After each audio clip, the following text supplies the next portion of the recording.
Tapi pastinya nggak langsung dong lu bikin seminggu. Lu pasti pernah punya bisnis sebelumnya nggak? Oh iya, ada dong. Itu gimana tuh ceritanya? Tapi sebelumnya Pak, lu harus tahu gua itu yang sama sekali nggak dibolehin sama keluarga gua.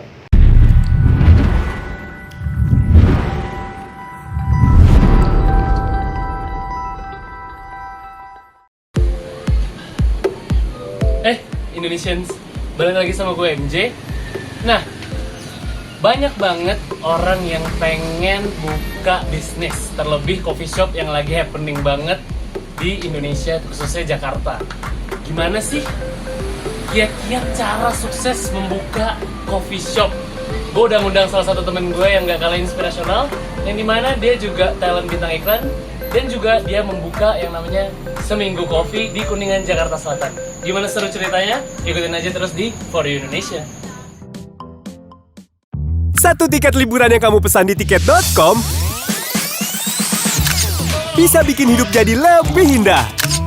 Banyak pilihan hotel nyaman di destinasi wisata yang bisa membawamu ketemu si dia.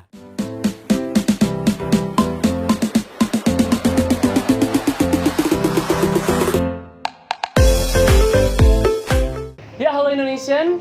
Kali ini gue udah bareng sama temen gue nih. Dia salah satu sosok yang inspirasional juga, karena dia adalah salah satu pemilik dari Seminggu yang ada di Kuningan, Jakarta Selatan. Pasti pengen tahu dong ceritanya. Yuk kita langsung sapa aja. Halo Rehan. Halo MJ. Waduh. Gimana kabar? Sehat? Baiklah, lu gimana kabar bro? Ya alhamdulillah beginilah. Aku juga pedagang. Lu makin keren aja nih. Jangan gitu. Terakhir gue lihat lu ada iklan yang baru nih, tiket.com ya kalau nggak salah ya. Oke.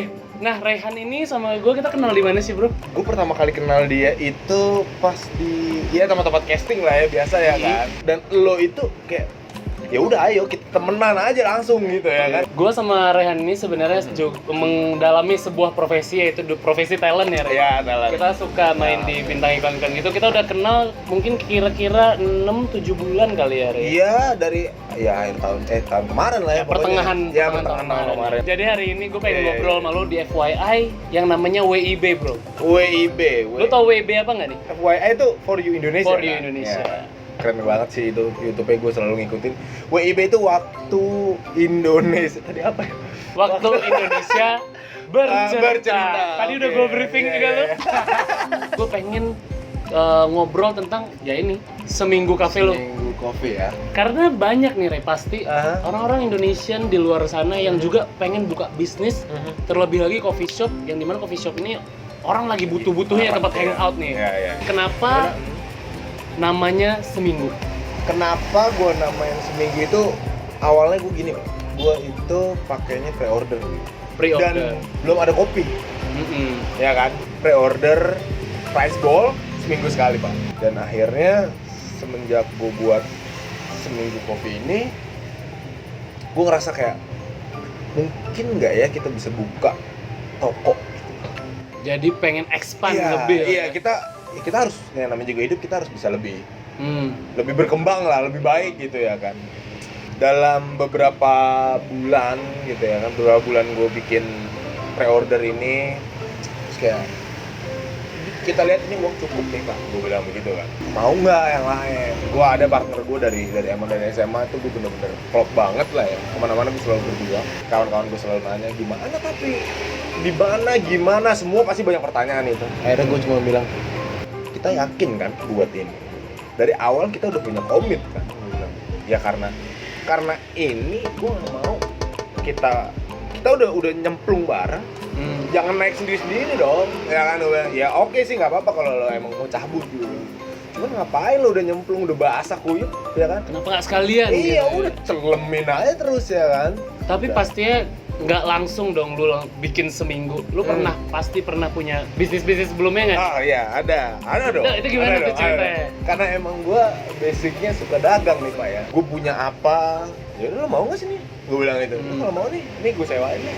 Pas sekarang ini gue mikir kayak, oh mungkin emang passion gue di dagang. Gue maksudnya gue bisa ngebuat orang mau dagangan gue, apa yang gue jual. Gue tekunin pas waktu gue masih kuliah nih Pak. Gue masih kuliah, mungkin dari kecil gue itu emang suka di dapur nimbrung ke nyokap gue. Apa gue buat dagangan nih ya, makanan nih kalau gue bilang kayak gitu kan.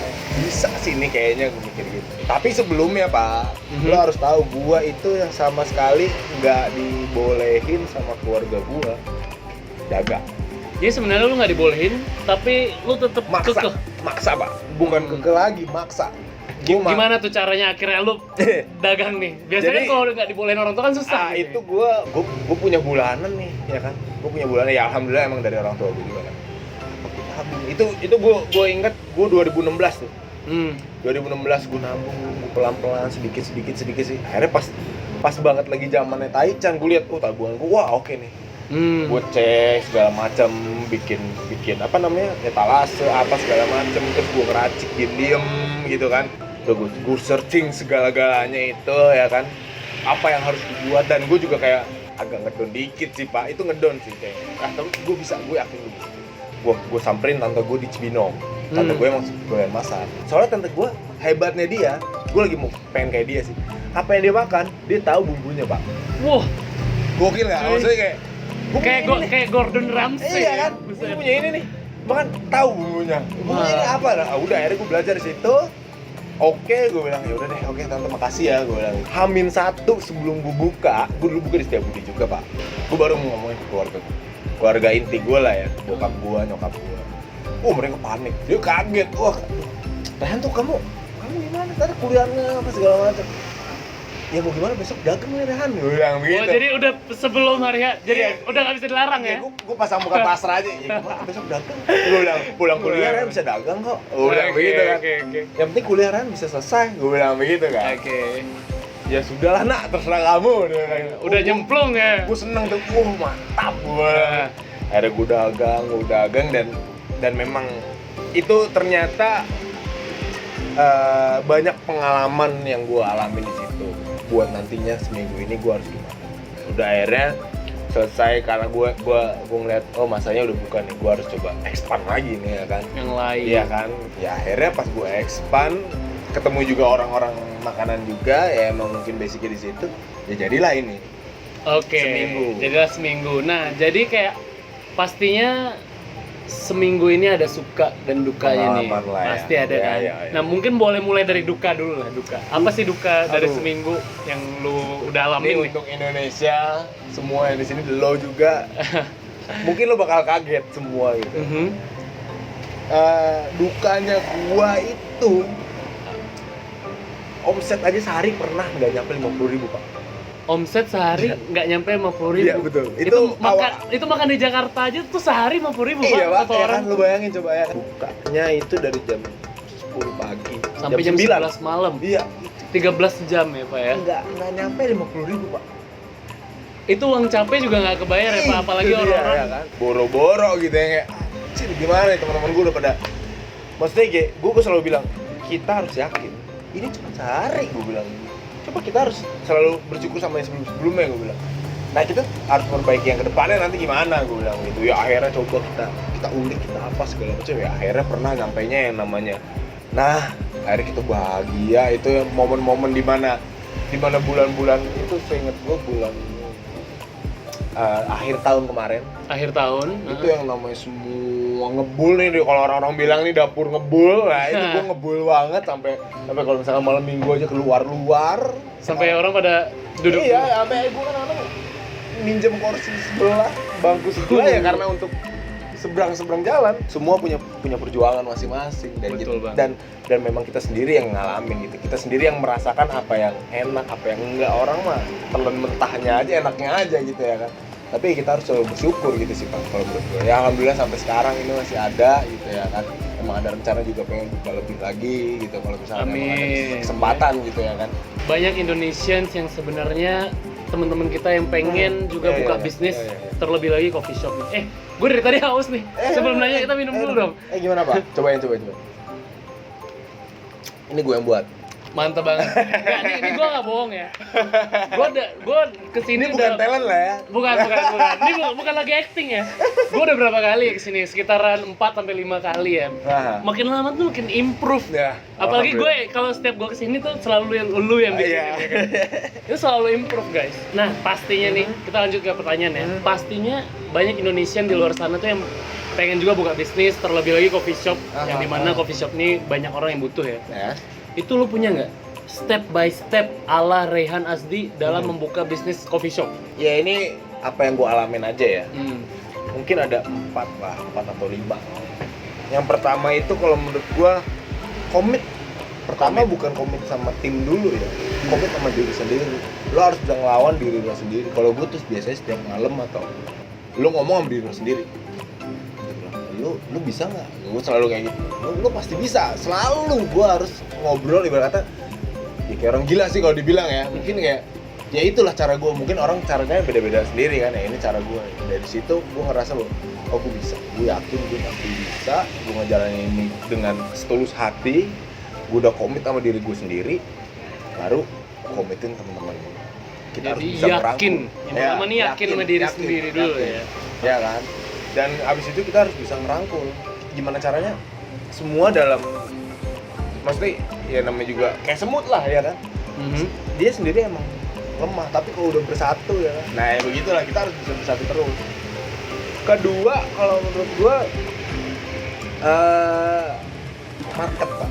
Market. Ya tempat itu bener-bener harus tepat sasaran.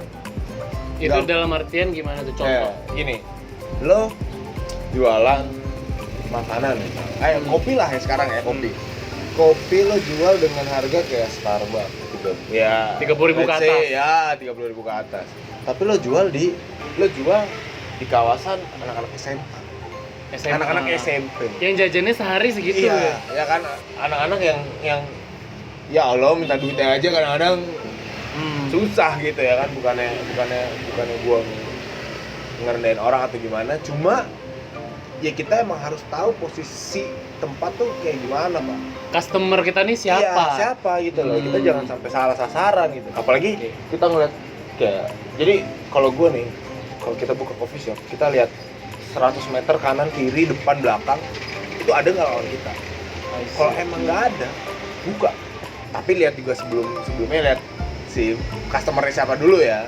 Kalau udah oke, udah mantang, udah matang, oke kita buka. Terus keuangan pak. Keuangan. Maksudnya modal gitu Rick? Ya modal maksudnya. Modal. Bukan modal sendiri juga kalau emang kalian rame-rame. Ya kalian harus yakin dan kalian harus tahu keuangan kalian seberapa gitu. Dengan misalkan ya contoh nih, lo punya uang 70 juta. 70 juta. Ya kan? Lo punya 70 juta, lo mau bikin kopi dan punya tempat sendiri gitu. Ibarat kata lo belum tahu uang sewa lo berapa. Lo belum beli mesin itu pak, ya asal lo tahu 70 juta pun ada gitu loh. Mesin doang 70 Terus juta. lo mau beli mesin, lo mau jualan di mana? Lo belum beli cangkirnya, lo belum beli yang lain-lainnya gitu ya kan? Ini benar harus di planning di mana yang secukupnya kita ya. Kita harus yakin emang oke, tapi kalau kita ya modal kita belum ada, maksudnya modal dengan kita ada segitu, ya kita yakinnya segitu aja gitu. Ya misalnya contoh kayak gue buka YouTube gue FYI nih, gue nah. masih belum punya banyak modal, gue mulai pakai HP ya dulu. pakai HP pun bisa gitu ya kan? Kita lihat kemampuan kita di mana ya. Dan yang penting yakinnya itu kan, lo yakin kan? Kalau buat ini lo yakin kan?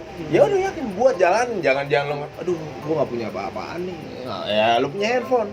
Gue gini misalkan, kalau misalkan emang kalian Indonesia yang ngerasa, aduh, gue nggak bisa ngapa-ngapain, lo bisa beli mesin yang manual. Kalau misalkan punya budgetnya cuma segitu ya kan?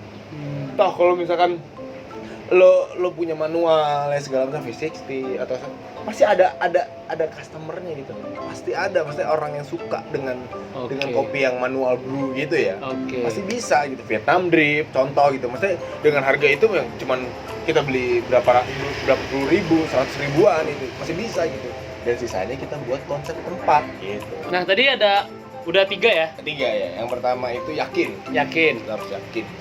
Yang kedua itu market, kita harus tahu customer kita siapa.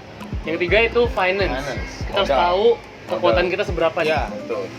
Nah yang keempat apa nih, Rey? Yang keempat nih ya. Kata lu terakhir nih kan yang keempat. Ya, yang keempat itu yakin bahwa kita pasti sampai tujuan kita tuh apa. Ngebuat sesuatu yang kita mau itu benar-benar finish gitu loh. Lo harus yakin dan lo pasti bakal sampai gitu. Karena lo yakin, lo pasti nyampe. Kalau gue Berarti- pribadi gitu ya. Berarti yakin yang keempat ini berhubungan sama yang pertama. Yang pertama. Tapi secara menyeluruh ya. Iya, menyeluruh. Kita udah terjun, udah buka. Udah buka, udah ngejalanin, ya lo harus tetap yakin, konsisten gitu loh. Ya konsisten bahwa Mau buruk atau baik, jalanin terus Pak. Nih tambahan Tambahannya apa nih? Berarti yang kelima nih. Yang kelima ya. Kita harus punya partner bisnis yang klik sama kita. Nah, ini mau gue tanya tadi, Rey. Kira-kira partner bisnis itu penting nggak sih? Apa kita bisa sendiri atau gimana? Itu kalau untuk bisnis Pak, penting banget. Mau ya oke lah lo jalan sendiri misalkan, tapi lo pasti punya yang namanya penasehat teman-teman lo sendiri. Itu namanya partner bisnis sebenarnya. Tapi dalam bentuk masih cuma nasihat aja ya. Nasihat doang. Kalau misalkan udah bisnis yang bener-bener lo bener-bener Bareng-bareng. ngebangun bareng-bareng, ya lo harus klik. Dan itu kliknya tuh bener-bener kayak gini ya. Kayak lo ngejalanin bisnis ini sama aja kayak lo ngejalanin hidup lo sendiri. Lo nikah sama orang. Contoh ya, lo nikah sama orang, lo mau ngejalanin itu selamanya dong. Sampai lo mati juga lo pasti sama dia. Sama aja kayak bisnis. Masa lo mau buat bisnis abis itu udah selesai? Cuma setahun, 2 tahun. Gua pun ini yang bisnis gue yang dulu, yang Taichan itu kawan lama gua bawa Pak. Bukannya gua bawa, maksudnya ayo ikut sama gua, ayo kita bareng gitu. Karena Coba untuk ajak ya. ya, pertama klik tuh ya. Keduanya itu lo tahu kekurangan lo di mana. Dan kekurangan dia itu apa? Contoh, gua gua bisa ketemu orang, gua bisa ngomong. Gue bisa maksudnya di depan layar, di depan kaca gitu. Kalau misalkan temen gue yang satu lagi, dia orangnya di balik layar. Dan dia bisa masalah hitung-hitungan. Gue kurang banget masalah hitung-hitungan. Nah, jadi lo punya kombinasi yang pas kan? Kekurangan lu diisi oleh kelebihan dia. Dan kekurangannya dia gue isi. Nah itu maksudnya klik tuh gitu Pak. I see. Nah, jadi lo bener-bener sempurna lah ibarat kata gitu ya. Sama aja yang gue bilang pasangan ya. Karena nggak ada manusia yang sempurna ya, itu Pak, benar, itu benar. Oke, jadi kalau gue tangkep nih, Rey, ada 5 ya. 5. Pertama, yakin sama diri sendiri dulu. Diri Sama sendiri. kemampuan diri. Sebelum kita buka. Bener. Terus yang kedua? Yang kedua itu adalah Market. Kita harus tahu customer kita siapa dan cocok nggak di situ. Di situ, betul. Nah, yang ketiga? Finance. Kita harus tahu kekuatan power kita semana nih untuk buka. Sejauh mana, ya. Yang keempat, itu yakin dengan tujuan Karena kita udah buka nih ya, dan kau harus konsisten gitu ya. Finish lo harus di mana gitu ya. Mau buruk, kembangin terus gitu. mau baik mau buruk, jalanin terus konsisten. Ya betul. Yang kelima, business partner yang klik, yang bisa ngisi kekurangan kita. Ya itu. Ini benar-benar tips yang menarik banget sih, Rey. Thank you banget nih udah sharing sama kita semua para Indonesians. Nah, untuk terakhir nih, Rey, lu ada nggak quotes andalan lu untuk para Indonesian di luar sana? Kita harus bisa benar-benar ngejalanin hidup sebahagia mungkin. Mati itu kita cuma sekali, bukannya hidup kita cuma sekali. Jadi bukan hidup cuma sekali. Iya, tapi mati cuma sekali. Kita harus benar-benar merasakan bahagia diri kita sendiri, bahagiain orang, berbuat baik pada orang lain semasa hidup kita. Apa yang kita tanam, itu yang kita tuai, ya kan? Banyak kan orang bilang begitu. Oke. Nah, thank you banget ya, Rey. Siap. Hari ini udah Thank you banget. mantep banget Juga. sharing kita ya. Siap, Pak. DFYI WIB, episode-nya Reyhan. Nah, jangan lupa untuk nonton episode-episode berikutnya. Bye-bye. See you, man. Halo Indonesia, terima kasih sudah nonton. Jangan lupa like, comment, subscribe, and share ke semuanya. Oke? Enjoy!